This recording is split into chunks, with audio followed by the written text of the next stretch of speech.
Before we dive in, a quick heads up. This show is raw, real, and definitely not rated PG. We're talking about adult themes, sexual content, and the kind of stuff you probably don't want blasting through your speakers at work or around your kids. So grab some headphones, pour your drink of choice, and get comfy. Oh, and just so we're clear, we are not licensed therapists, counselors, or sex couches. Sex coaches, Sex coaches. not sex couches. We're just a couple of people sharing our lives, experiences, and sexy adventures in ethical non-monogamy. So with that, pull up a chair and enjoy the show. Hello, and welcome to another episode of Beyond Monogamy. I'm Adam. And I'm Pris. And today we've got a guest who's lived more lives in the lifestyle than almost anyone that we've ever had on the show. He broke into the swinger scene as a single guy, which, if you know how rare and hard that is. Wow. Went on to work as a high-class male companion and then built an award-winning career as an adult performer before retiring in 2020 to become one of the most sought-after intimacy coaches for men in the world. So with that, I got to say, I'm excited. Welcome to the show, Stirling Cooper. Welcome. Wow. That It's a was pleasure to be really here. good. I did not know who we were recording today. Yeah. I think he mentioned your name once, but I have massive ADHD and In one ear, out the other. yeah, and it's like it doesn't stay. And I was like, who is it? And then he told me and I was like, okay. Yeah. I was kind of expecting That's that. quite a resume, sir. It is. But you know what? Yeah. Hang on now. Before we get into it, Okay. if this is your first time with us, hit follow or subscribe right now so you don't miss this one. And if you're loving these deeper conversations, leave us a quick rating or review. It's the single biggest thing that helps new listeners find the show. Stick around, though, because today's conversation is going to get real. Now, with that, my goodness, lady, okay, you've been fawning over the man this entire time since you got here. So by all means, take the lead. I'm honey just going boo. to say welcome. Well, it's a pleasure to be here. Thank you so much for having me on. Yeah, thank you for joining us. We really appreciate you making the time for us. Yeah. As I was telling you earlier, I caught a lot of some reels and different clips of you on different podcasts that really caught my attention, and I said I got to get this guy on. I can tell you, with that being said, my wife here and I, we started out as swingers, like 14 years ago, something like that. And since then, she has a high body count. And with that being said, she has a very small count of good experiences with men Yeah. in the lifestyle. So I don't even call them experiences, but with that, I have to know, because you are, and your wonderful resume there, you came into the lifestyle as a single male? Yeah, that's how I managed to crack into it. Wow. So I started back in Australia. Okay. We have this web. I got introduced to this website by a friend, actually. It's called Red Hot Pie. I don't know if it's still around. It probably is, but it was basically like, it was kind of like an OK Cupid for swingers. Okay. So it was like this is actually, I don't think Tinder had really taken off yet in Australia at the time. So like, online dating wasn't really a thing. People were still meeting out in bars and clubs and stuff. OK Cupid was around, but it wasn't really that popular. And then this Red Hot Pie thing kicked up, and for some reason it took off in Australia. Like, they loved it. And I sort of went on there. I'm like, I knew a bit about, marketing and sales and how to like sell yourself online. So I wrote a rather charming profile. I had a friend take some really good pictures of me, and with like, with top off and with my 6-pack and stuff. And then, just ended up getting invited. My first experience as a swinger was getting invited by a couple to come around. He was into the hot wifing thing. And that experience was just like heart beating out of my chest. Like, I didn't know what to expect. I'm like, is this guy going to murder me for touching his missus? I don't know what's going to happen. Yeah. They ended up becoming friends with them. They were great. She had this really interesting thing where she had like orgasm induced narcolepsy. No. Yeah, Really? yeah. It was Oh so my odd. gosh. Wow. And this is my first experience as in that That's scene. and you stayed in it. You stayed in And the Wow. game. Are you he's kidding? You gotta be all no. in after that. I mean, no Well, shit. he's in the corner, like having a watch, and I'm having a good time with his wife, and then she climaxes or whatever, and then she's just like out cold for like a good 2-3 minutes, and I'm like, what have I done? And he's Wow. like, don't That worry, relax, chill, it's okay. When she orgasms, she goes into like a really deep sleep, like basically straight away. Uh, Wow. I That's mean, super. talk I about a mean, way I to can kinda get rid of a understand, guy, I'm though. not gonna lie. I mean, I've yeah, okay, nodded yeah. off pretty much like from the pre-cum stage, And so I my get it. thought was, did she fake that to get rid of him? Oh. I Well, mean, I that's wouldn't. what you would have I done. mean, Yeah. I wouldn't, but I'm just saying, like, for me, I haven't had good experiences, especially with Interesting. yeah, so I would probably do that. That might be my next move. You could just use that as your out. Yeah. Yeah. Start snoring or something. Well, Okay. they had me back several times, so I couldn't have done that bad of a job. You Uh, knocked that bitch out. yeah, and then it was what Damn.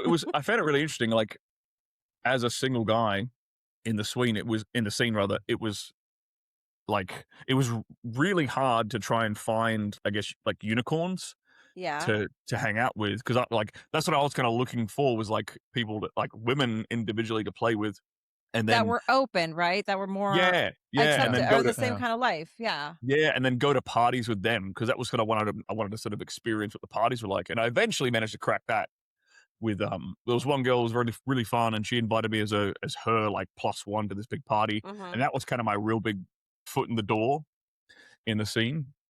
That was in Perth, Western Australia.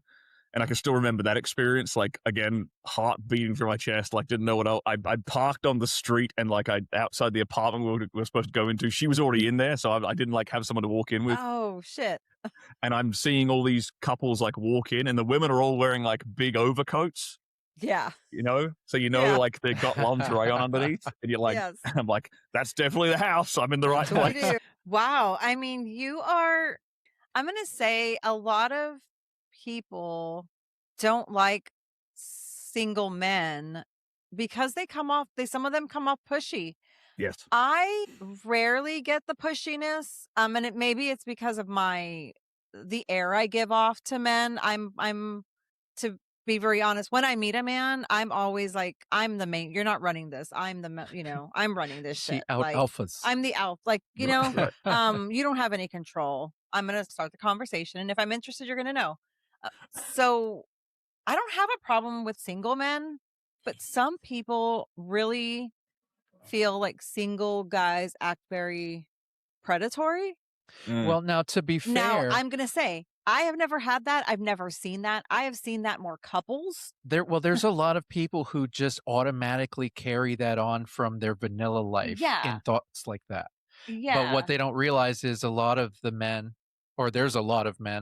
who are in the lifestyle, who are single men, who know how to do this ethically, Exactly. Yeah. and most times, like, if they want to be successul, they're gonna know. They gotta know. I think that would You know? make them more Yeah. successful.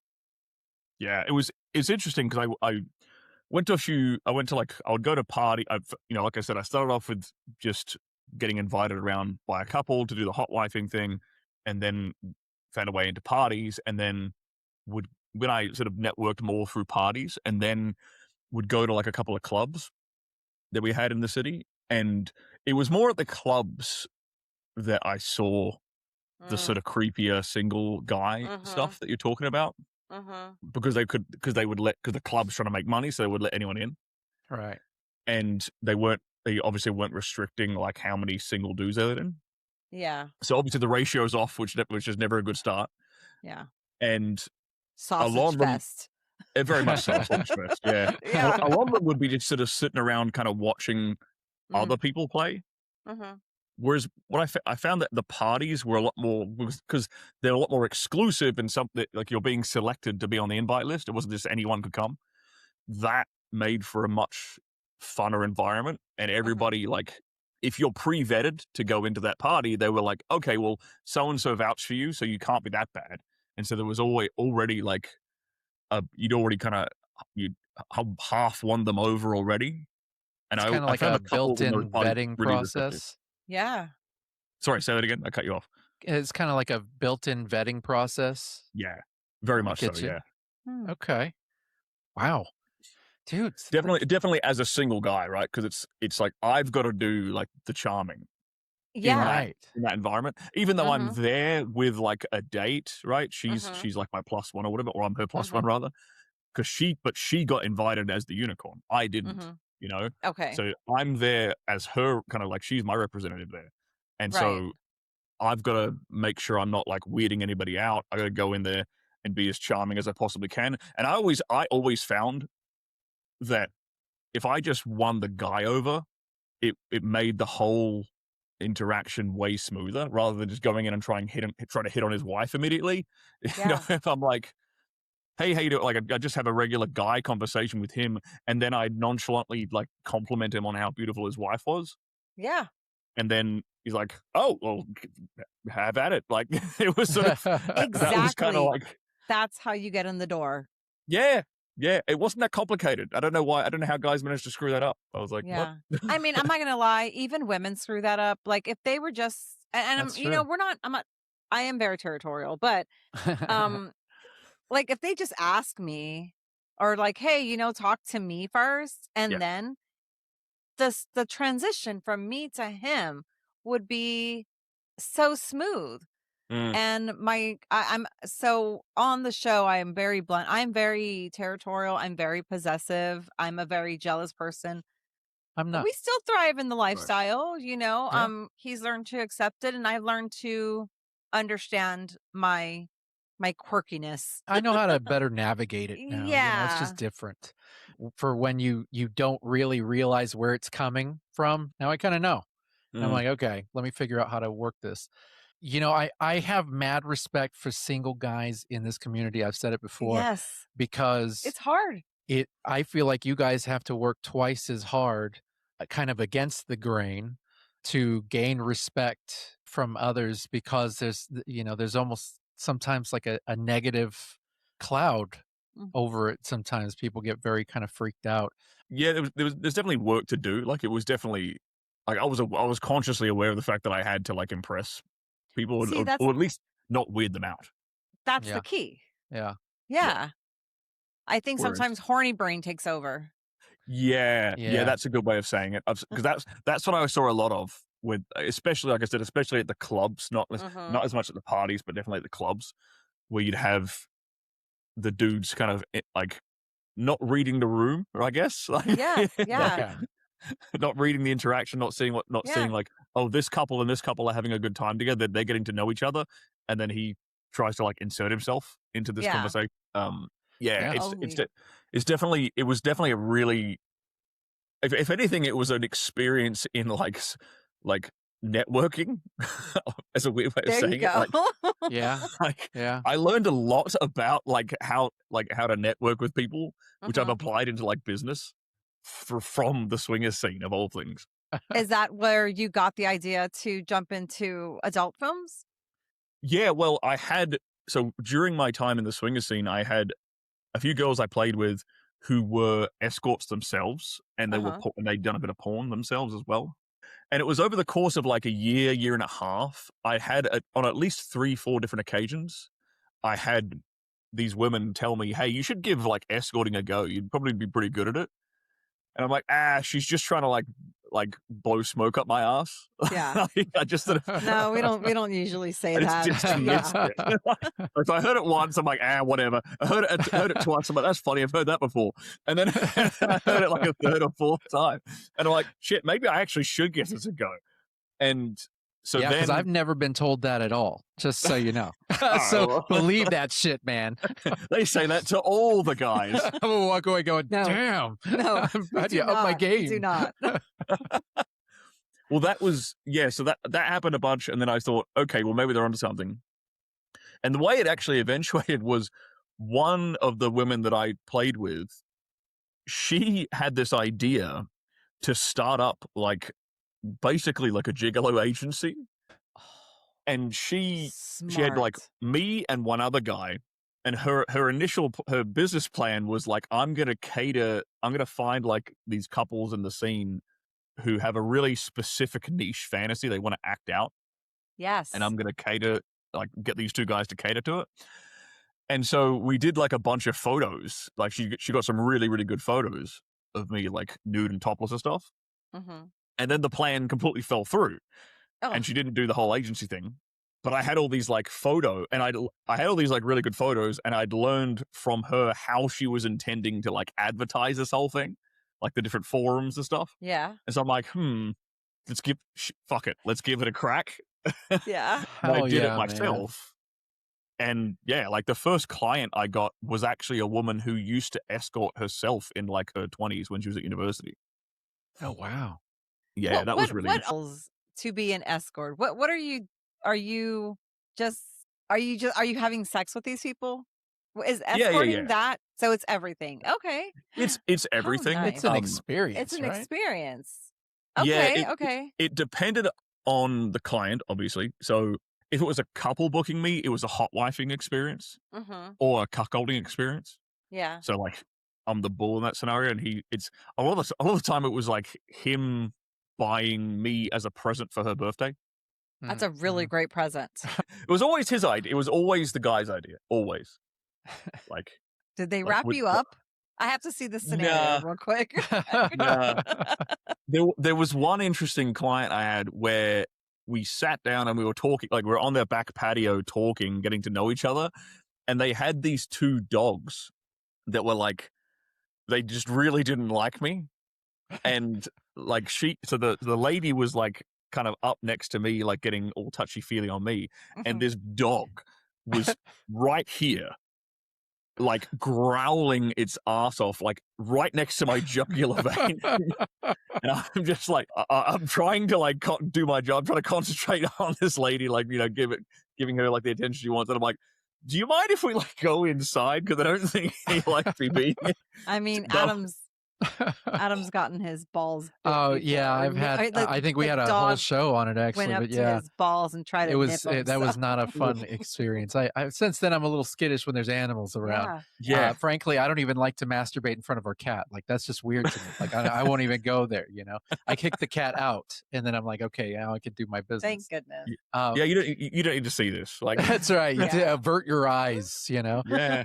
What I found interesting is that you basically you started this business from the ground up, which I mean, without any real experience, just kind of a game plan in your head. I mean, that's sex work or not. That's what's your background? Pretty good business. My background is actually chemistry.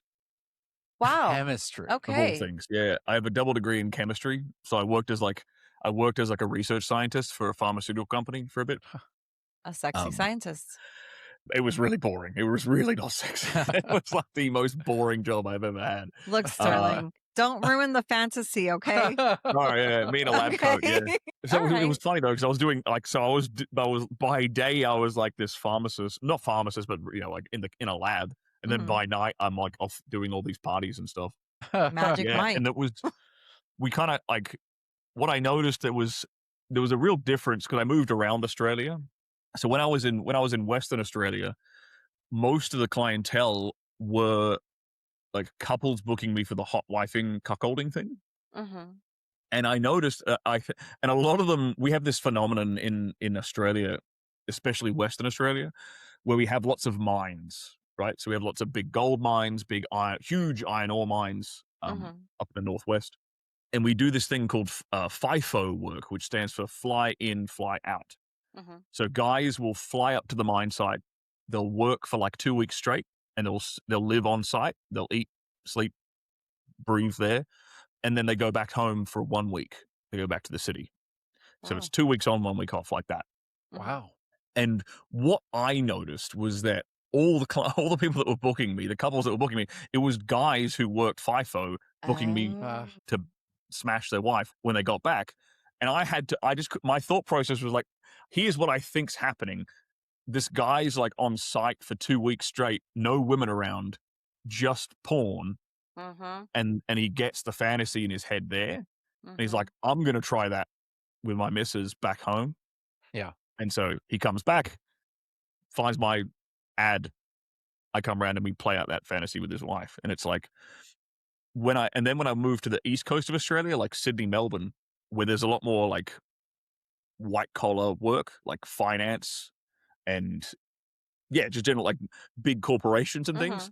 That's when my clientele became more wealthy businesswomen. Mm. And it was women who were yeah, maybe mid-30s to mid-40s, really, really wealthy, was struggled to find like they often struggled to find a partner who wasn't trying to take advantage of them because of their money Okay. if they were really, Yeah. really wealthy. And Yeah. so Right.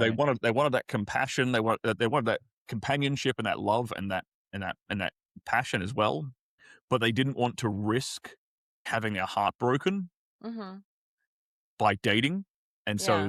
they would book me and I'd give them the girlfriend experience and we'd have a, lovely time going out, dinner and a show and then back to their place or back to the hotel for something a Yeah. bit more intimate. And That's that nice. was kind of what I noticed in a less like blue collar environment, but in a more white collar environment was a lot more of that. I get it. And what I mean by that is from, I one of my kinks is the hot wife stag Mm-hmm. uh kink. I love to see her with somebody else, whether it be man or woman or couple, whatever. I love watching her. And one of the things that I love most is seeing her get pleasure, seeing her get satisfaction. Like every experience, I hope that she has a good experience, if not great. Right. And what I've noticed is most times she's been disappointed. And so I'm a simple guy, man. I got 3 moves at best, and it doesn't take much to set me off. So, for me, I mean, I'm gonna have a good time for the most part, I think Yeah. out of and, it's really hard to be bad in bed for me. I mean, I'm good. I'm easy. But pretty much every experience I have is gonna be a good experience, and pretty much almost every experience she has is gonna be bad. Yeah. So I can see the goods in hiring a professional Mm-hmm. to come in so that a couple can experience this whole setup if you even wanted to have it set up like you get Yeah. hit on and Mm-hmm. in a bar and you get taken to the hotel room this or that and that it's not some complete crazy whacked off the street guy. Mhm. It's a controlled safe situation that you can play out. Yeah. I get it. I mean, just from a husband standpoint, I totally get that. It's a safety Yeah. situation It right is. there. I mean, The guy isn't gonna be like weird and creepy and Yeah. like try to insert himself into your relationship or break your relationship up or anything like that. Like yeah. all that's off the table because it's just a transaction. Yeah. Yeah. I mean, it's very clean cut and dry. Yeah. And because we have our little fantasies and this and Mm-hmm. that we talk about all the time and like I said, when she has her scenario set up, it's like, well, yeah, you could go do this. You could go do this and you could go do that. We Mm. don't know who she's with or there's some crazy people out there, you know Yeah. what I Yeah. mean? Yeah. Yep. So, I totally get Mm-hmm. that. What I am kinda curious about though, now you went into adult film from there, is that right? From the escorting? So it was just kind of a natural transition? Yeah, it was a deliberate transition because again, there was a couple of the girls who'd Okay. done escorting. There's a lot of crossover in Australia Okay. between because Mm-hmm. the porn scene in Australia is tiny. Like there's maybe like Oh. 3 companies that shoot and they're more just like amateur hobby companies than Mm-hmm. serious professional ones. Oh, wow. That has really changed in the last like 6 years though with OnlyFans coming around. Sure. Yeah. So I'm talking, I'm talking, yeah, like 2014, 20 to 2016. Mm-hmm. Gotcha. This is kind of like when I was doing all this stuff. And then there was, yeah, like I said, there was women who were doing escorting would often do porn as well in Australia. They kind of used it as like a way of advertising themselves. Mm-hmm. Um, and then they mentioned that to me, and I'm like, that sounds like something I'd like to have a crack at, give it a try. And so I was able I gave like the most professional pitch to a director that he ever received. Where I had like a swingers couple, like I filmed like some demo footage with them, with their Mhm. permission. Mhm. And I sent that to the director, and he's like, "Damn, like no one's ever done this. This is actually really." I was like, "Proof of the pudding. I can keep it up on camera. You know what I mean? Whilst people are watching." And he was like, he gave me a shot, and so I started to shoot for the couple of companies that are in Australia. And after that, I managed to get some contacts in England, and England has a much bigger scene, or much more professional porn being shot. So I moved to England. I shot in England, and then from there, I got contacts in Europe, and I ended up being flown out to like Hungary, Prague, and shooting a bunch there. Those are like the hub. They're like the real big hotspots in all of Europe. That's where you get a big chunk of the world's porn is shot in Hungary and Prague, Budapest and Prague. I've heard that Wow. actually before. Yeah. Yeah, Yeah. massive amount of it. I think those two countries have the most porn stars per capita of any country on earth. Oh, wow. Wow. Yeah, Huh. Jeez. massive. We should move there. Just to make porn. Well, so and this is kind of the zone that I wanted to spend in for a little bit, because when it comes, so we're exhibitionists, Yep. right? We like to be watched. When we go to the club, and that's really where we found that we're exhibitionists, because frankly, man, I have social anxiety. I don't like talking to people. I don't like crowds. So I really don't want to be at a club. Like, there's no plus side for me to go to a club. But when I found those middle beds in front of everybody, and we performed for the first time in front of everybody, it was almost as if they all kind of disappeared, Mhm. and I focused on her for a while. And eventually I kind of saw everybody around watching, and it just got really hot. Yeah. And that's where I really started realizing, okay, this is incredible. Mhm. I've been asked, as a person who has anxiety, how I do that, like, how can you perform in front of others? And, frankly, I just focus on her most of the time. And then once I'm halfway through, like, I can look around and be like, oh, okay, cool. Like, I'm not going to lose my heart on anytime soon. I'm good. This is hot still, Mhm. Um, but as far as like doing porn, I mean, going from, escorting, but even though there's a crossover, you're performing in front of Mhm. several people. Was that something that came naturally to you? You know what's funny with that exhibitionist thing you mentioned? I didn't realize I had that in me until my first swingers party. And Uh, it was like the first swingers party, within like probably 20 minutes, I was like having sex on the balcony and then walking around the party completely naked, just saying hi to people. Nice. And I was like, I would never like, and I was a very, very like anxious young man, like a very Mm. nervous, shy, Mhm. anxious young man. And it was something about, I had the same experience. It was like having everybody. I liked the idea of putting on a show for everyone, and like Mhm. being, I guess, being the center of attention in that party, and then having everyone like. For me, the thing that I thought was really hot was having other women watch me fuck a woman, Mhm. and that was like incredibly arousing. And I right. was like, oh, I really like this. Like I get off on this. Yeah. And that's, I don't think you'll find a guy in porn that doesn't really have that in them, because you kind of need that. You need to be Huh. a To bit of be an like, exhibitionist Yeah, to mhm. really that get makes into it. sense. Yeah. Yeah, you couldn't do it if there wasn't something about you that it didn't eroticize it, Yeah. That's very true. Yeah. you know? Yeah.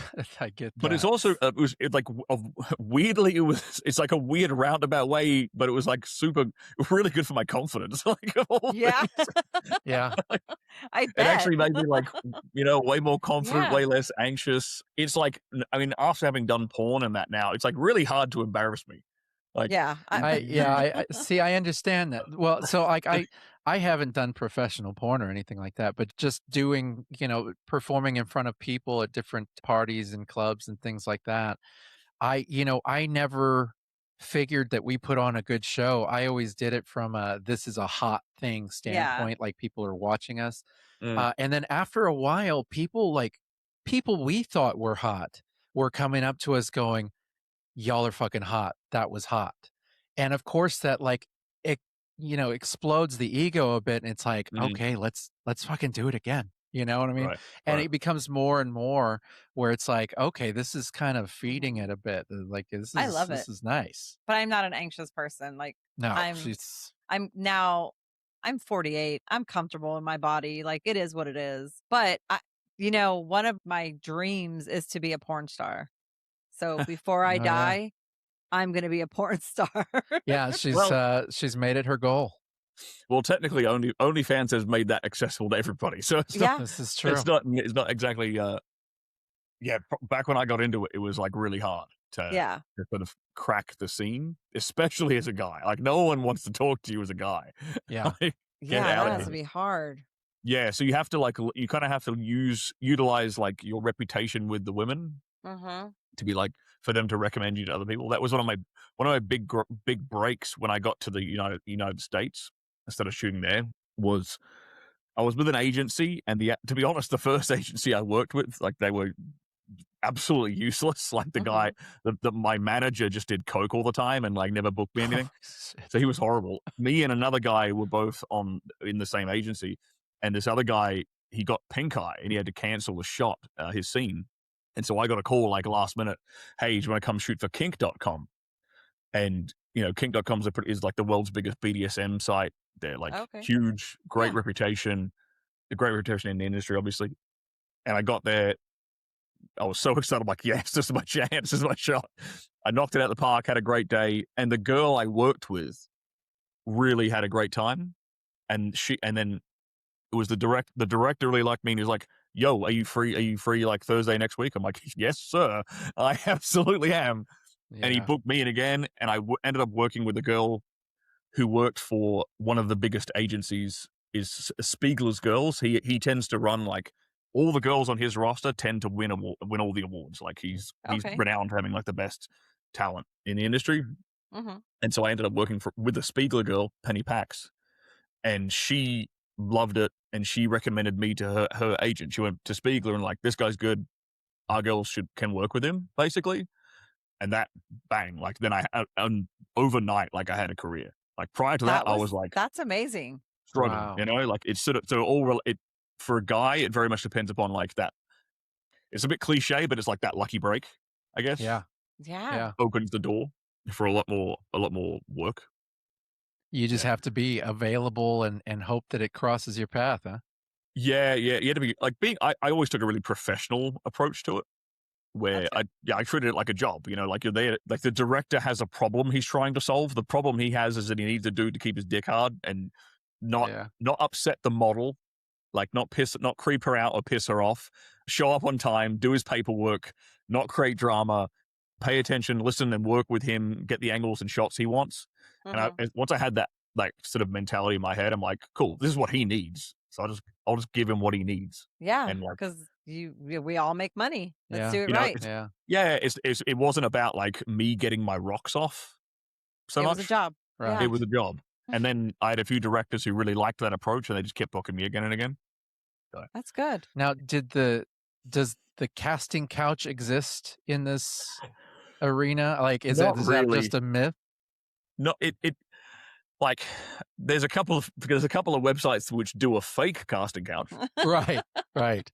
But it's always like, and what they'll usually do is they will book a girl's first scene. So like a girl will decide, hey, I want to get into the industry, and she'll talk to a manager or an agent, and then he'll be booking her first scenes. And these guys who run like the casting couch type websites, they're like, hey, we want to have first dibs on any new models because it's kind of like our niche.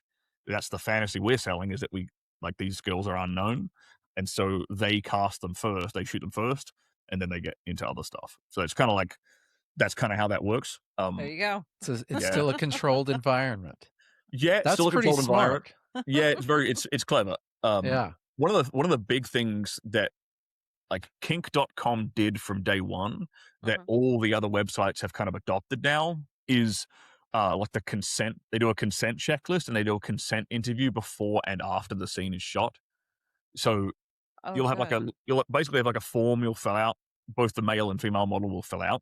And it's like, these are all my things I don't want you to do. my boundaries, my no-goes, and then these are the things I really like, right? And you'll both do that, and you'll both you'll swap paperwork and be like, you'll go through your list of everything, and then before the scene starts, they'll sit down and do an interview with the woman, like, hey, you hear your own free will. What are you excited about today? Have you done this sort of thing before? With kink.com, it was more really specific. It was like, what things do you want to explore? Like, I want to try BDSM. I want to try rope bondage. I want to try flogging. I want to try this thing that they've never done before. So they would often talk about why they wanted to shoot for kink.com in the first place. And then at the end of the interview, like, because usually with kink.com, the scenario is like some kind of elaborate blackmail scenario. Oh, okay. Where the male character is like taking advantage of her vulnerable situation, and Gotcha. I'm blackmailing her, and then she ends up tied up magically, and Magically. magically. And you must. I mean, we do they hard cut. They do a hard cut. So she's like, okay. he's like just standing there dressed, and then hard cut, and she's like suspended from the roof. It's pretty funny. But at the end of all that, what they'll do is they'll sit the girl down, and they'll do a consent interview after the shoot and be like, hey, how's your day? And they're always just like smiling from ear to ear, like, I had a fantastic day. That's and awesome. then, what did you do that was new? What did you want? What would you like to do more of? Would you like to shoot for kink again? And it's always a yes, right? Because they're a great example of like how porn should be shot, because it's like consent before, after, checking everything, crossing all the T's, dotting all the I's. That's like good. They're always checking in with the model. We've got safe words so they don't have to break character if they want to stop something or slow it down, So there's lots of feedback going on all the time. And you've got like the professional rigger, the guy who does all the bondage on set, like doing everything properly. And he's got like a pair of shears to cut rope if they need to, like to get her out of a bondage situation really quickly. So there's loads of like safety precautions on set. And the good thing is that kind of model of like consent checklist has been copied by basically every company in the industry. Or maybe not everyone, but most of them have been copying that. So it's like, it's kind of become the standard these days for how porn is shot. That's good. And it's safe. I mean, safe. that's really the big thing. Yeah, it's really like there's been obviously been some instances of like people crossing boundaries and stuff, but that's kind of what's led to this, actually, was like during the 2020s, probably 2018, 19, 2020, there was a few instances of like producers like crossing a line, or like a male performer being accused of crossing a line. And so now everyone's just like, look, we want to kind of stop this from happening. And they often film a lot of stuff behind the scenes too. So like there's just so many more kind of precautions, checks and balances kind of thing. Yeah, checks and balances, and making sure everyone's cool and comfortable, and like, boundaries aren't being crossed and people aren't doing things they're not consenting to. So it's like surprisingly more. It's a lot like I've just made porn sound very unsexy. Like nah. It's a lot more like sanitized. It's a bit. Well, and that's something that we talk about a lot on the show, is the differences between reality and fantasy. And a lot of new people that come into the swinging lifestyle, they've watched porn that is swinger niche porn, and they think that it goes a certain way because they watched this, and this was a hot wife porn, or they watched this cuckold porn, and they think that that's the way it's going to be when they come in as swingers. Yeah. And they normally, if they have that idea, of course, get shut down pretty quick, or there's some sort of issue. But that's the big thing, is the difference between fantasy and reality, right? Yeah, it's, as like a male performer, you kind of have, before you get into porn, you kind of have this impression of like, oh, this is like the world's coolest job, and it's going to be just all me living out all my fantasies again and again. And the funny thing is, like, I didn't really have that many elaborate super kinky fantasies before I got into porn. I was just like, I just like threesomes. Like I just like having two women on my dick. Like that was kind of it for me. And then like I ended up doing like, I just get cast in so many different things. Like shooting Yeah. for kink and doing the stepdad thing and then doing like I ended up living out other people's fantasies that weren't even mine, See? just Yeah. because that's the job. And it was sort of like, but it's not. People have this impression of the porn scene being like a big party with like drugs and stuff on set and booze, Boogie and it's like nights. none of that. None of that. Yeah. Like there's no booze on set. There's no drugs on set. Like no, don't get me wrong. Like people party. It's LA. People party Sure. like Yeah, of course. outside of that. But on set, everyone's like sober, and it's just like, and actually, there's a lot of people who are in AA who are in porn as well. Oh, wow. So there's a lot of really totally sober people in porn. That's That's amazing. pretty cool. Yeah. Now, with Yeah. all the different, I guess, the different types and experiences that you've had doing porn, did any of that like unlock new kinks for you? Like, did you kind of got to taste everything and figure, hey, maybe this might be kind of cool? Yeah, I'd already dabbled with rope bondage, before even getting into escorting. I'd already done that with like a few girlfriends, and I really enjoyed that. But the thing I learned how to do was with kink.com. I got taught how to use like floggers, and I really enjoyed it, and I was really good at it. So it's not even like, it's like you said before, how you enjoy watching Pris get pleased. Right. Like you get pleasure from seeing her in pleasure, right? It was kind of when it came to flogging, it was kind of like that. Like it was arousing and erotic to see the woman I was working with like get turned on from like a strike with like a whip or a paddle or a flogger. Yeah. That was that was the arousing thing. It wasn't so much a masochistic thing of like I'm aroused by delivering the pain. It was I don't know what the correct word for that then is like I'm aroused by seeing her in pleasure. Like a from what pleasure I'm doing. dom, I think is what Yeah, they call it. I guess that's what you would call it. Yeah. So that was something that I learned from my time in industry that I probably wouldn't have even explored if I hadn't done that. Yeah. Well, I'm sorry. Go ahead. No, go ahead. I Sam. was going to ask. So then from there, you're in the height of it all, and then you decide to retire. Yeah. So I was going to ask exactly. about that because Sterling, I love pizza. Like it was my first word as a kid. It was the first reason why I took steps as a baby. They held up a slice of pizza and I walked to it. I could eat pizza every single day of my life, man. And I was always told, don't ever work at a pizza place because then you're going to walk out of there and you're never going to like pizza anymore.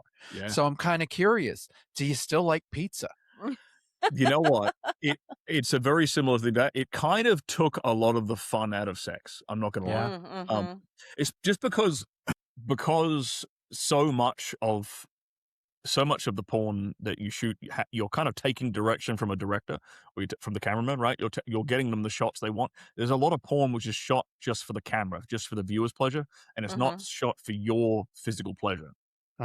So like you're doing things, you're turning at angles, you're opening up to the camera so they can get a shot, and it doesn't really feel that good. So it became a lot more like mechanical. Yeah. And because you're doing it like I dated when I was in the industry, I dated a few girls in the industry as well, which is interesting because like it's more just for the companionship when you get home than actually the sex part, because you're already having that like need like appeased ad nauseum from your day-to-day life. But what for me and this doesn't happen, this doesn't really happen for most guys, I'll be honest. I haven't really seen that many guys have this kind of same thing as me, but I just kind of got bored of it, to be honest. And I was like, you know what? Like I wanted to get like I want to get back to enjoying sex and the passion, like that private intimate passion that you get, and like the seduction part of it. I think that was probably the part I missed more than anything else, was like the aspect of seducing a woman that you've just met, because that doesn't really happen that much. Like it happens a bit on porn sets. You'll have a day you'll go to set and like you'll have electric chemistry with someone, and that's great, but it's not the same as like taking someone on a date, like having a couple of drinks or going out for an evening together and having that like chemistry build up over the evening, and then taking her home and just ripping each other's clothes off. Like that, it's explosive. It's explosive. You don't have that anymore when you're shooting porn all the time. And because all the sex you're having, even when you're doing like even when you're shooting like what we call a content share for like someone's OnlyFans, right? So we would me and a girl would have sex together and we'd film it and we both put it on our OnlyFans, right? Even that it's like, it's fun and we're doing it because we just get off on each other, right? We have chemistry. But it takes away all the seduction aspect of it because you just sort of know what's going to happen anyway. So it's like, oh no, my steak is too juicy, my lobster's too buttery. Like I know no one is going to have sympathy for the situation, and I don't want anyone to. It's just me being honest. Like that was kind of where my head was at, and then obviously like 2020, COVID, the pandemic and lockdowns and stuff happened, and I was in LA, so they locked down pretty hard there. Oh yeah, and work dried up. I'm like, crap. Like I can't. Really? To be fair though, we were the porn industry was probably the fastest one to get back to work. Like stop us from fucking like we'll figure it out. They had they basically like socially distanced on the porn set, which is hilarious. Except for the performers. Yeah. So that was fun, but it sort of it got to this point where I'm like, I had already started writing my first book, which was about basically I compiled all the different like biohacks that I found whilst working in the industry. So this is stuff I took from like veteran performers who were like mentoring me, like diet tips, position tips, like supplement tips, like a few other little biohacks and things for like preventing premature ejaculation or for getting strong erections or not having like performance issues, right? And I just compiled these over like a year and a half. And then COVID rolled around and I'm like, shit, well, I've got no income. I should release this thing. And that turned into like a YouTube channel and that turned into a whole new business. And that's how that led into your coaching. Okay, real quick, before we get back into it, we got to talk about SDC.com. Oh, yes. Okay, so if you don't know SDC, it's basically the largest online community for open-minded adults. Which, if you're listening to this show right now, I feel like you probably already know if that's your scene. Yeah, it's your people all in one place. Just make a profile and go explore. No weirdness, no judgment, just a ton of like-minded humans living their lives, just like us. Honestly, it's kind of fun just to poke around. Yeah, it really is. Go sign up at SDC.com. Use code 38236. Links in the show notes. Okay, now back to what we were saying. Yes. That's amazing. Yeah, so within like a month to 2 months, I basically replaced my porn income. Wow. There was that much demand for it because it was there's a lot of guys out there who don't have control over their body. That's a good way of saying it. Like, sure. So whether that be premature ejaculation, whether that be some kind of performance anxiety or erectile dysfunction, whether that be they want to increase their semen volume, that's something we definitely learn how to do in the porn industry. And there's just so many different things on top of that. I got to stop you there, my friend, because that's gold right there. That is gold. I don't know. I can't do it. I love cum. Can't friggin' do it. I love it. And So to be fair, I have a very high sex drive and I masturbate a lot. And we have a very healthy sex life as well. Right. So we have sex at least 4 times a day minimum. That's during the week. And then on the weekends, it's way more than that. And that's unless we go to the club and it's even more than that. Yeah.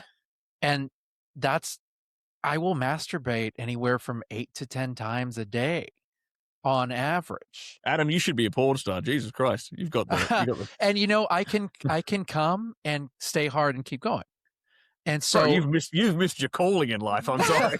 I'm like, we could be like, I don't know, grandma, grandpa, let's do this. So I thought that this was growing up, I thought that I thought everybody was like this.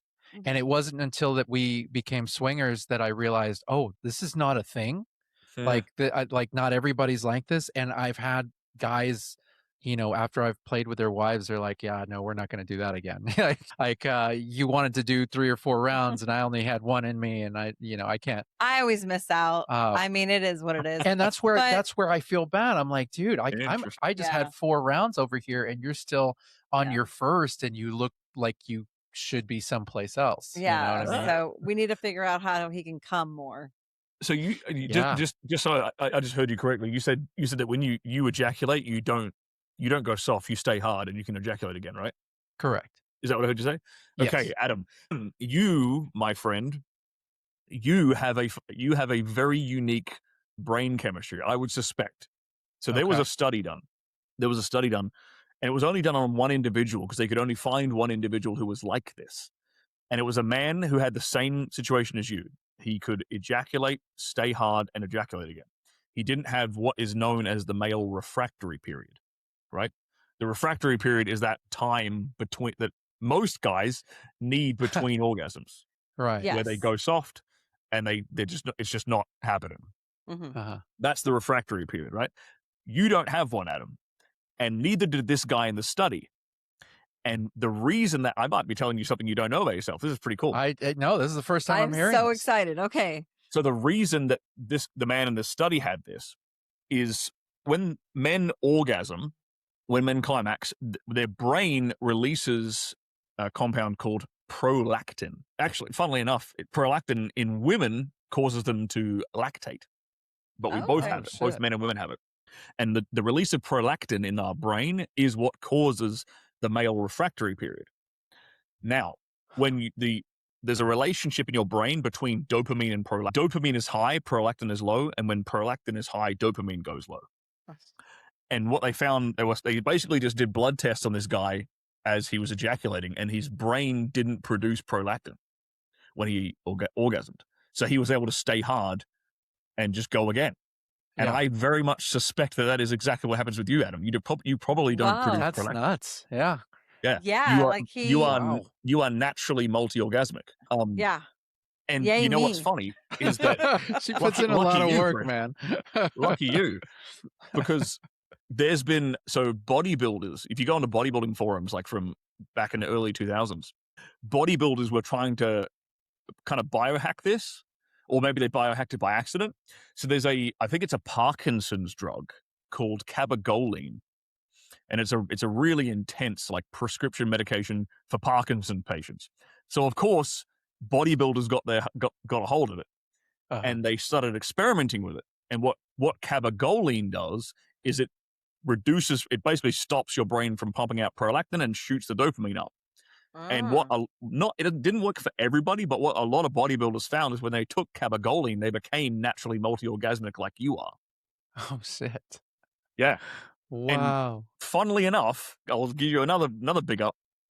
I formulated a supplement stack based upon that study to reduce my prolactin levels and increase my dopamine levels so I could have a higher sex drive and orgasm more. Is that why you know all of this so well? Because, Yeah, oh yeah. my gosh, I mean, you zoned in on that. That's incredible. This is all brand new information to me. I had no That's idea. incredible. Damn. Wow. Bro, I honestly, I thought that everybody was like that. No. And there's the women that I've played with in the swinging community. I normally get some very interesting reactions. Yeah. But most of the women tap out, man. Like I Really? can keep going. Yeah. They're just done. Man. She's the okay. first one that I've ever met that Yeah. has actually matched my sex drive and has been able to keep up with me in my entire life. It's fun. See, you're made for each other. I know. Like a puzzle piece.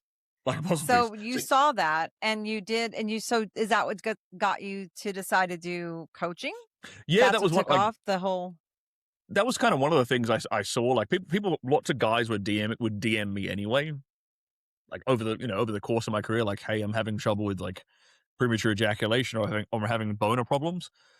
And you learn a lot about like the biochemistry, like the hormone chemistry. You learn all about like the ways to make sure your boner sticks around as long as possible, because you don't want to rely on drugs like Viagra, Cialis too much in the industry, because you develop a drug resistance to them.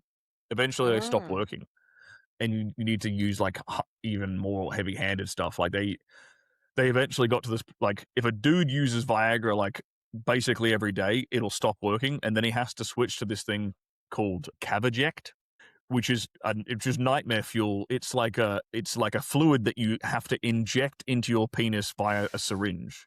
Oh man. And it forces a 4-hour erection. Like your penis will not go down. Yeah, I've heard of some people in the community using that. Yeah, it's really Yeah. intense. But the problem is that eventually that stops working too. Oh man. And then what the dudes and there's dudes in the industry who have this problem because they've had what I call the robo-dick surgery. So the robo-dick is they basically like they take your penis and they sort of hollow out like the cavernosum area, the spongy tissue, which is what fills and gorges with blood, and they insert this sort of inflatable thing. So you can, it's kind of like you press a button, you inflate and you inflate. Oh, shit. Okay. So it's like Really? you just press a button and you have an erection, or you press a button and it goes down. And they have to do that because their dick no longer works because they've taken so much Viagra and then they've taken so much Cavaject that it just doesn't work anymore. Wow.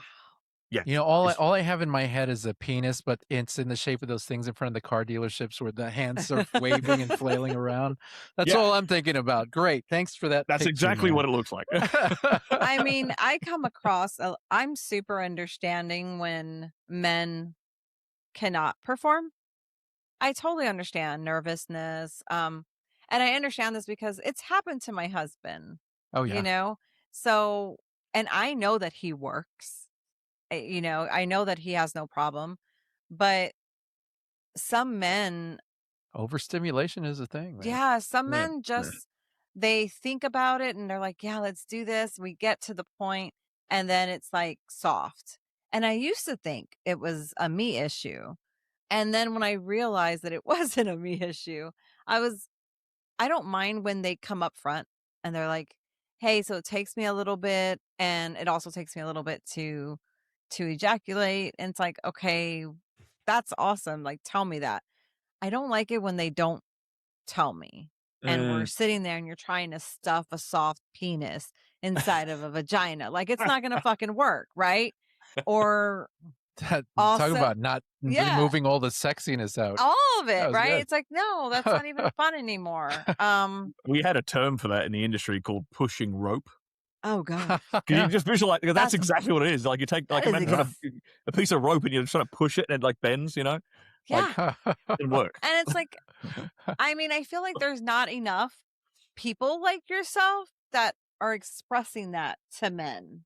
Well, I think a lot of men have difficulty asking for advice or finding things like that. Our website, we have a 100% anonymous confessional that people can type in whatever they want anonymously, and we can either read it on the air and give our opinions or whatever they're asking or talking about. But you know, it's one of those things where sometimes they're just afraid to ask other men. And I think a lot of it comes from toxic masculinity. You know, we were raised to, you know, we can't show up this way. We got to be this way, you know, especially we're a lot of Latinos. It's like, they don't want to, you know, say, oh, I have to take Viagra or anything, you know? Yeah. I think the way I try to position myself for guys is I try to think of myself as like the big brother that they didn't have, because you can't really, like, even me, like you don't really talk with your guy friends about your boner problems too much, you know, because it's an embarrassing thing, like it's an ego thing too, and it's like, and you know, guys will like rip on each other for like the slightest thing. So if you give your guy friends any ammunition, you're gonna never hear the end of it. So so it's like, who else can they really turn to? And it's like, you know, mainstream sex advice, in my opinion, like Cosmo magazine and shit like that, is fucking terrible. Like, it doesn't give good advice. It gives really shitty pop culture articles that don't actually tell you how the fucking body works. Like, I remember reading some shit when I was a teenager, like, oh, write the alphabet on her clitoris. That's the dumbest fucking idea I've ever heard. You know? I've heard that before. Really? Yeah, I've heard that before. It's shit like that. And it's like, well, no, I'd rather be the guy, like, I try to be that guy on the internet that I'm just putting out information of like, yo, here's like how to fix boner problems. Here's how to fix premature ejaculation. Like, try this stuff at home. So guys can like come to me as like, and it's just a judgment-free zone. So it's just like, look, I'm obviously comfortable talking about this shit. Every problem you've had, I have had. I've fixed it. I've gone through the course of my career. I've had days where it didn't fucking work, and I've had to figure out how to get it to work because my paycheck depended on it. So I've fixed the problem. You know what I mean? And so it's like, yeah, guys kind of look at me, especially younger dudes, like they'll in their 20s or whatever, they'll look at me like a bit of an older surrogate brother in a way, where it's like, Yeah. oh, I can ask Stirling this question because he's not going to fucking laugh at me about it. Right. So yeah, it's a good. I like my job now because I actually get to help people. I get to help a lot of people, and it's I get feedback every day from them, and it's really good. It's nice to Well, know that I'm just yeah. making someone's life a bit better, and like helping them improve their sex life. I Yeah. mean, by the sounds of it, from your pattern, you're a natural pleaser, and you get satisfaction off of pleasing other people, and in this way, you're helping these people. There's a certain amount of satisfaction involved in it. I think that's very cool, man. Yeah, it's probably Um, an accurate way of describing it. I'll tell you what. I'll give yeah, you one more because you said, correct me if I'm wrong. You said before that you've never found a way to like increase your semen volume. Was that yeah. correct? That's All right. always been she likes that. She's turned on by that, and Okay. I've never been able to produce. Try this. I'm going to give you a little stack you can try. Okay, So, 50 milligrams of zinc, okay, soy lecithin. Try 1,000 milligrams of soy lecithin okay, tablet, and then I want you to eat like a couple of sticks of celery. okay. Okay, do that, and then the next day you will notice a difference. Really? Now Okay. you might Okay. want to do that before you go to bed, Sure. and before you have a break between if you can manage it Right. between your 8 ejaculations a day. Do this between the 8th and then the 1st. Roger that. Okay. But Yeah. the zinc increases semen production. The soy lecithin increases the amount of seminal fluid you shoot out, and the celery is the real game changer. I found this trick out like 2 decades ago, and to the point where like I tried it out. So if you eat celery sticks, the next day your semen will be thick and pearly white. Really? Guaranteed. But is it going to change the taste? I don't know. So you will have to do I'm that going to have to experiment. tell you that. Okay. When he tries that, I'm going to be like, oh, Sterling, the flavor. But at least you'll know so that you can make note of that, Well, okay, that if the flavor's off, then have some pineapple and strawberry. Boom. There you go. There you go. Thank you. That sounds There like you go. an easy fix. This is such a consistent, like I have never seen a single scientific study talking about the impact of celery on semen, Uh-huh. but every single man I have told this to, it has worked like the next day. The next day it worked. Okay. Sterling, you are awesome just for Try even it. throwing that out there. I am actually going to I'm going to try it this weekend. Yeah. Try Like, it. And I want you to email me back and tell me if it We works. will. Absolutely, man. No, I'm going to report back to you. I'm going to let you know how this goes. Yeah. All right, Sterling. We're going to go ahead and wrap up here. This has been one of the most insightful conversations that we've had on the show. We had a lot of laughs too. I love it. Thank you for being so open with us and with everybody listening. Yes. Thank you. Thank you. Thank you. And before we let you go, please let our listeners know where they can find and follow your work. Awesome. Yeah, so stirlingcooper.com, spelt like my name down here. Okay. stirlingcooper.com is where you can go. You can find all my resources, my free guides, and I've got a bunch of paid guides for people as well. I do a lot of work for helping men to basically rock women's worlds in the bedroom. And lately, I've been working with women as well. We've actually got a new product coming out, which is the Ladies' Guide to Blowjobs. That is coming out very soon. I'm very, very excited about that. So it's me applying my same autistic mind to the other side of the equation of sex, which is how women can please their man better. And you guys are a perfect people for me to tell you what. I'll send you guys a copy for free, and you can tell me if it's any good. That would be great, man. We can do that. For the women watching, you can go to, I have a free gift for any women watching this. You can go to stirlingforher.com and you can get my free guide for women, which is the Pleasure Blueprint. And that's all things about how to get your man to give you a wild experience in the bedroom and how to please him back as well. So it's sort of it's how to kind of hit that spark again in your sex life if you've been with someone for a while. So okay, that's awesome. Stirling for her for women and stirlingcooper.com for men, and you'll find all the resources you need. That's on, man. That's amazing. We're going to have all of that linked on the show notes. And with that, before we go, If you want more from us, head over to beyond-monogamy.com. That's your hub for every episode, clips, our blog, merch, our sponsors, and our 100% anonymous confessional that we mentioned earlier today. And we're also streaming on fullswapradio.com. It's not a live show, it's just us along a bunch of other great adult podcasts. So check that out too. Yeah, and if you want to catch us in person, we'll have an exhibitor booth at Naughty Nolans. So if you're going, even though they're already sold out, I believe there's a possibility of day passes. Yes, we might So have watch some. our social medias for that. We're going to be Mhm. putting that information out. If you still want to go to Naughty Nolans, we're going to have the information for you, and you can actually sign up, give us your email on our website at beyond-monogamy.com, and we'll give you that information, let me tell you. But Naughty Nolans, come find us. We'll be there. Yes. And every month we do an hour-long stream over on SDC.com with a different topic each time. Come hang out with us. Yeah, and if you're not on SDC yet, head to SDC.com and sign up. Use promo code BAYOMONO for a discount. And follow us on all our socials for the most up-to-date info where we'll be at and where you can find us. That's right. And with that, thank you so much for joining us for another episode, and we will see you guys next week. Bye.